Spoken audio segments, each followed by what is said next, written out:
ان تمام سو motto cases کے نتیجے میں کسی بھی طرح بہتر ہوئی ہے؟ جواب ہے نہیں.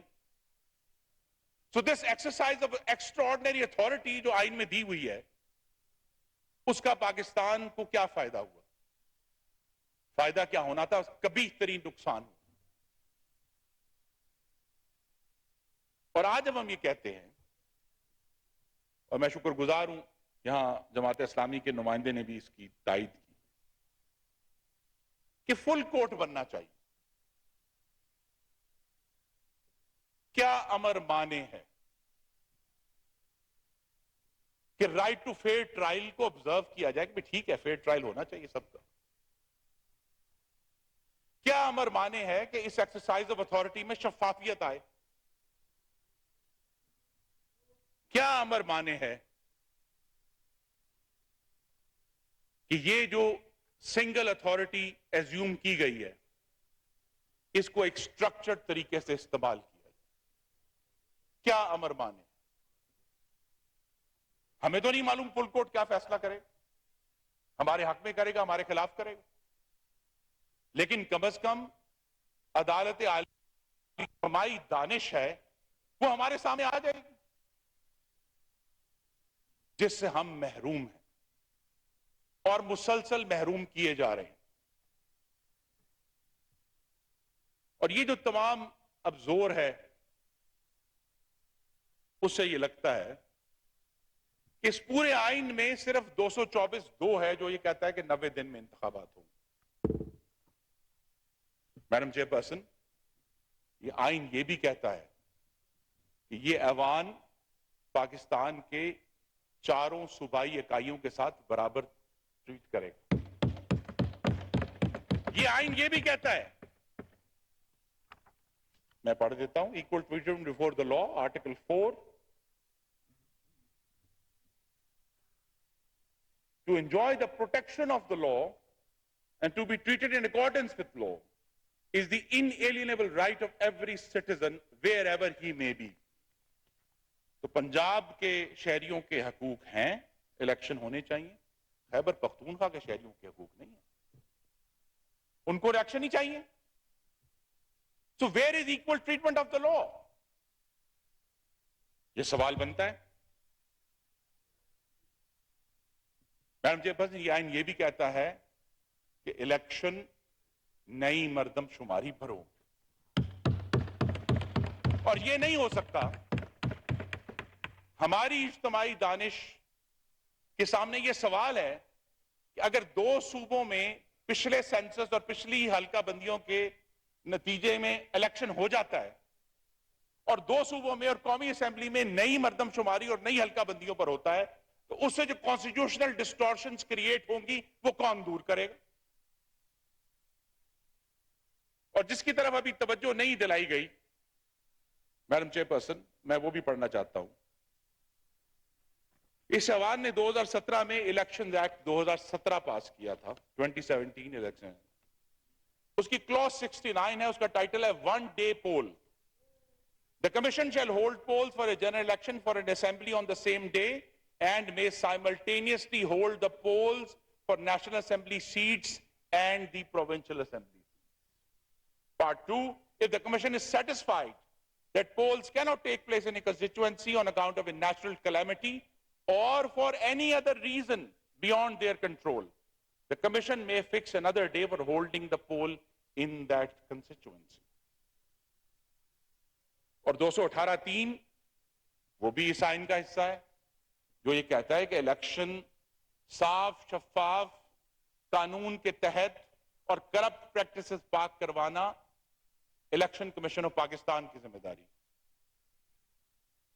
میڈم چیئر پرسن، یہ سوال میں آپ کے سامنے بھی رکھتا ہوں اور اپنے کولیگز کی دانش کے سامنے بھی رکھتا ہوں، کیونکہ ہمیں بار بار آرٹیکل 190 پڑھایا جا رہا ہے کہ جی all executive and judicial authorities throughout Pakistan shall act in aid of the Supreme Court. Very well.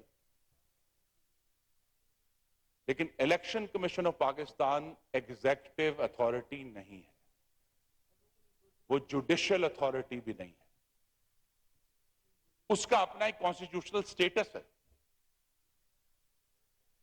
تو کیا اس کو آپ کہہ سکتے ہیں کہ آپ نے اس دن الیکشن کرانا ہے اور یہ ڈیٹ ہوگی اور ایسے ہوگا. So there is another massive usurpation of authority. اور پھر جو ادارہ یہ اتھارٹی استعمال کر رہا ہے وہ تو اب بٹرلی ڈیوائیڈڈ ہے. And a house divided itself cannot stand, Madam Chairperson.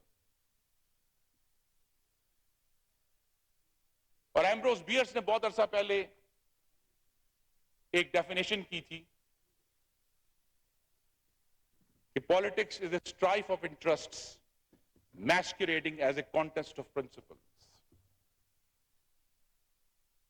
اور یہ بات بعین ہی آج کے سپریم کورٹ پر صادق آتی ہے. It is a strife of interests masquerading as a contest over principles. اور آپ غور فرمائیے کہ خاص طور پہ اپریل 2022 کے بعد سے جو ایک سال گزرا ہے اس ملک میں بدامنی اور انارکی کے دو سورسز ہیں. ایک سابقہ حکمران جماعت فاشسٹ اور ایک سپریم کورٹ.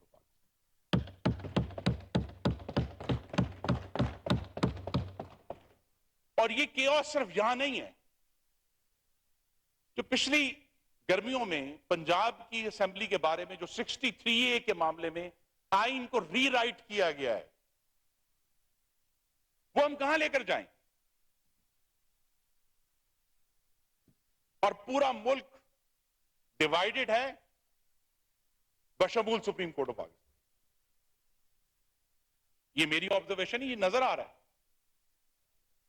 کہ یہ جو 4-3-3-2 اس کا حل میں نہیں ہوں. اس کا حل سپریم کورٹ کا کوئی لمیٹڈ بینچ میں نہیں ہے. اس کا حل صرف فل کورٹ ہے. کیونکہ جب 4 ججز ان رائٹنگ کہہ رہے ہیں کہ یہ جو سو موٹو ہے یہ مینٹینیبل نہیں ہے تو پھر وہ فیصلہ مینٹینیبل نہیں ہے. اس فیصلے کے مضمرات میں جو عمل اٹھائے گئے وہ مینٹینیبل نہیں. لیکن وہ ہم پر ایک حکم آ گیا ہے. میڈم اسپیکر رونلڈ واکر نے کہا تھا the law is sword, shield and menace. And it is to my deepest regret to state before this house that the imperial Supreme Court is a menace to democracy. اور فوری خطرہ شاید یہ بھی نہیں ہے جس کا میں نے ذکر کیا آپ کے سامنے کہ جی کورٹ بہت زیادہ اپنی اختیارات سے تجاوز کر رہا ہے. اصل خطرہ یہ ہے جو مارک لیملے نے لکھا ہے. The court, by turning it in the minds of the public into just another political institution, may ultimately undermine its legitimacy and credibility of its judgments. تو یہ جو ہم دیکھ رہے ہیں اپریل 2022 کے بعد سے کہ کورٹ کنسسٹنٹلی ایک خاص جماعت کو ایک خاص لیڈر کی طرف جھکاؤ رکھ کر ہمارے سامنے ہے. It has turned into just another political institution and it has fatally undermined its credibility and the legitimacy of its judgments. Madam chairperson ہمیں نظریہ ضرورت کی نہیں نظریہ جمہوریت کی تو لہذا میں وہیں آپ کی اجازت سے اب کنکلوڈ کروں گا جہاں سے میں نے آغاز کیا تھا. میں پھر پڑھوں گا. Wherein the state shall exercise its authority through the chosen representative of its people.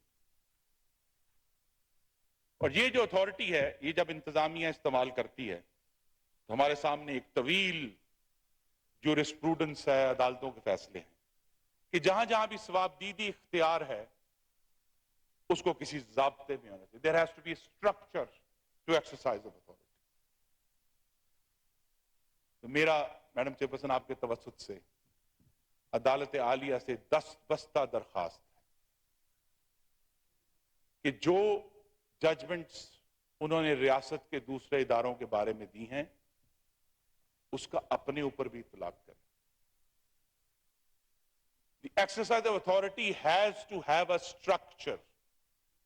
اور وہ سٹرکچر جب تک نہیں آئے گا جب تک ایکسرسائز آف اتھارٹی وسیع نہیں ہوتا. فل کورٹ بنائیں, 184(3) کے ذریعے جو یوسرپیشنز ہوئی ہیں ان کا علاج کریں, اور یہ یاد رکھیں کہ پاکستان کی طاقت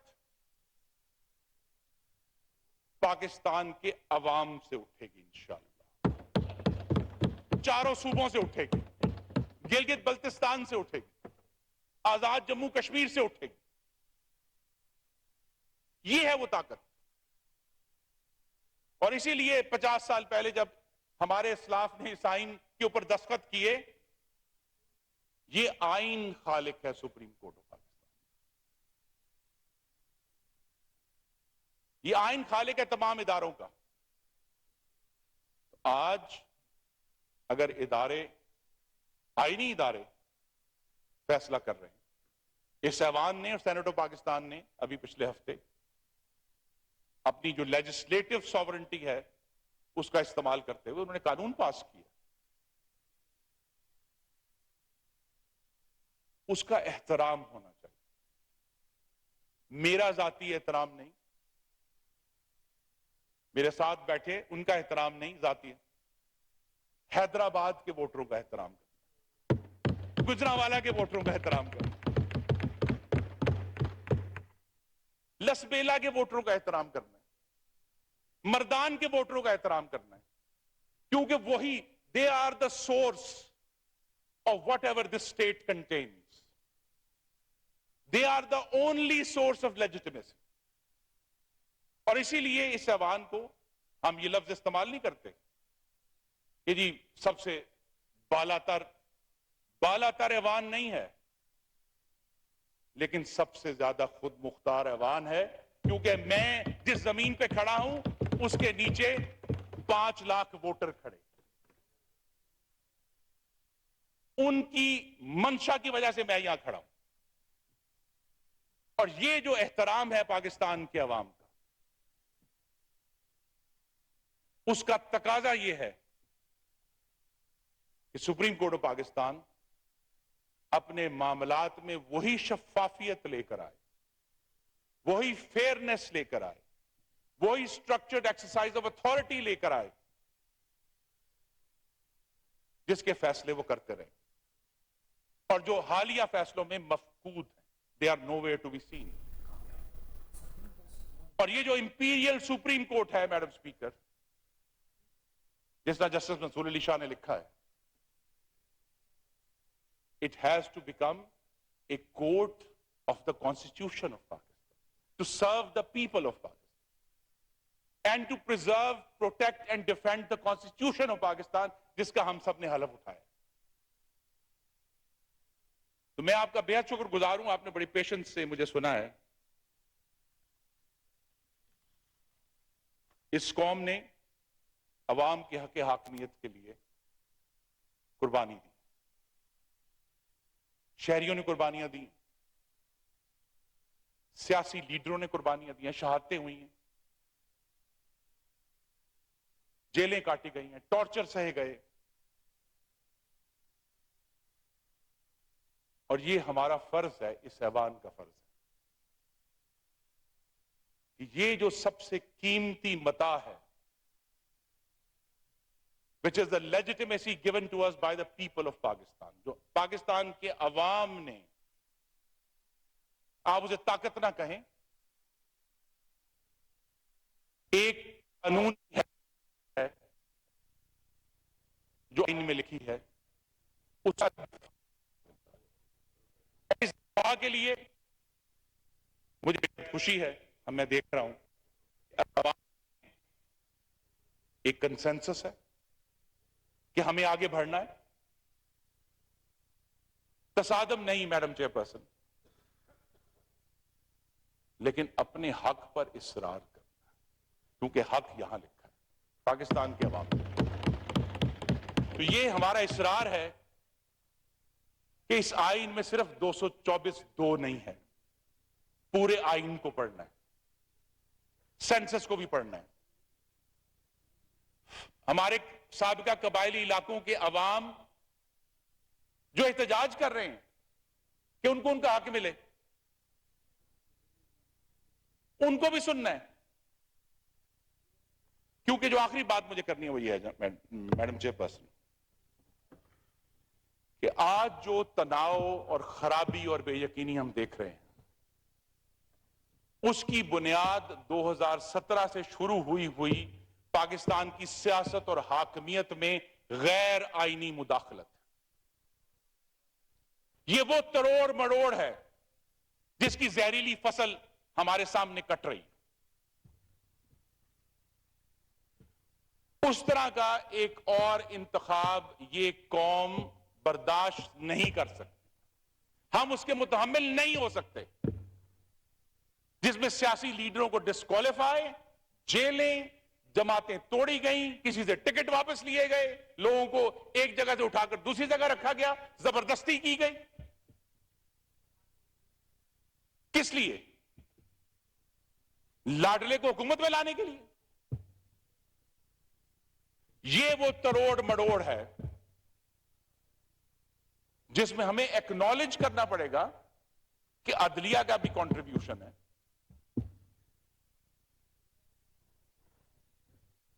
اس کو سیدھا کرنے کا ایک طریقہ ہے. اب صرف ایک تو جیسا میں نے کہا کہ عدالت عالیہ سے استدعا ہے 10 بستہ کہ وہ فل کورٹ قائم کریں. دوسرا ہماری ذمہ داری کہ 2023 کا انتخاب جو ہے وہ ہر لحاظ سے شفاف, صاف, غیر آئینی مداخلت سے پاک ہونا چاہیے, اور چاروں صوبوں میں ہونا چاہیے, وفاق میں ہونا چاہیے.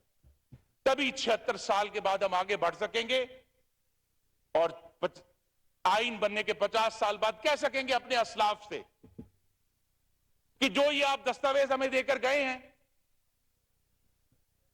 ہم نے اسے زندہ کیا ہے. We have given new life to this constitution in the 50th year of its founding. اور اگر یہ ہم کر سکے تو میڈم اسپیکر مجھے یقین ہے کہ اس ایوان کا ہر رکن بشمول میں عوام کے سامنے بھی سرخرو ہوں گے اور اپنے رب کے سامنے بھی سرخرو ہوں گے. وما علینا الا البلاغ. پاکستان پائندہ باد. وفاقی وزیر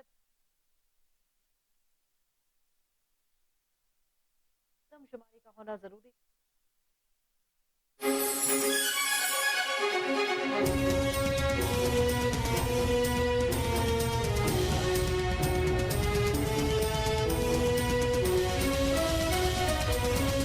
فاؤنٹین ہاؤس کو آپ کے تعاون کی ضرورت ہے تاکہ ہم زیادہ